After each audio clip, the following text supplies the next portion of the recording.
Pojazdná polohovacia posteľ Unisdrav poskytuje pacientom komfort a istotu pohodlia v domácnosti či seniorských centrách. Má ľahkú, ale pevnú konštrukciu, nie je nutné využívanie elektrickej energie, nosnosť 260 kg a veľkým benefitom je pojazdnosť vďaka veľkým kolieskam. Základnú časť konštrukcie položíme spodnou časťou nahor. Montáž tak bude jednoduchšia a rýchlejšia. Začneme montážou nôh postele. Na to budeme potrebovať 8 skrutiek, podložky a matice. Skrutky prestrčíme cez otvory, pridáme podložky a upevníme maticami. Zaskrutkujeme rukou do maximálne možnej miery. Následne si pri montáži pomôžeme 2 vidlicovými kľúčmi, ktorými dotiahneme skrutky na doraz.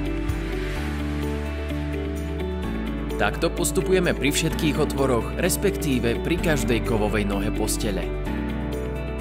Kolieska postele zaskrutkujeme v smere hodinových ručičiek, opäť na každú z nôh.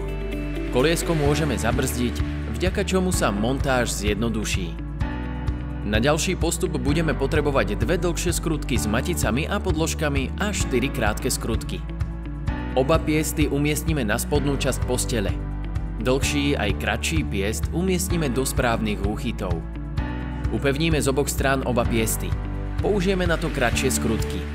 Opäť si pomôžeme vidlicovými kľúčmi na dostatočné upevnenie.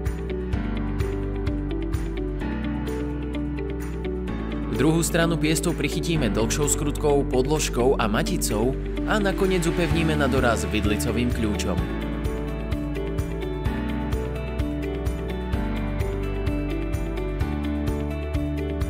Takto pripravenú posteľ môžeme otočiť na kolieska.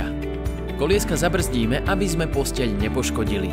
Na manéver otočenia postele odporúčame súčinnosť 2 ľudí. Madlá postele upevníme pomocou 3 skrutiek.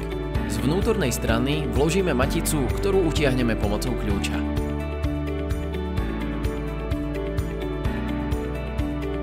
Aby sme madlo správne nainštalovali, rukoveď s červenou poistkou musí smerovať k nožnej časti, teda tej, kde sa nachádzajú otočné manuálne páky. Bezpečnostný čelový a nožný plastový panel nasadíme na kolíky konštrukcie a upevníme bezpečnostným hákom. Nakoniec nasadíme hrazdu s trianglom. Tu vložíme do diery určenej na hrazdu, dotiahneme čiernou skrutkou a posteľ môžeme začať používať. Pravou otočnou pákou ovládame spodnú časť polohovania postele. Otáčanie je jednoduché, plynulé a nenáročné. Ľavou otočnou pákou ovládame chrbtovú časť polohovania postele. To vieme nastaviť v rozmedzi 0 až 70 stupňov. Madlom manipulujeme s tlačením červenej poistky. Kolieska disponujú brzdami. Tie zablokujeme zatlačením spodnej časti dole. Na odblokovanie zatlačíme vrchnú časť. Viac informácií nájdete na www.unisdrav.sk.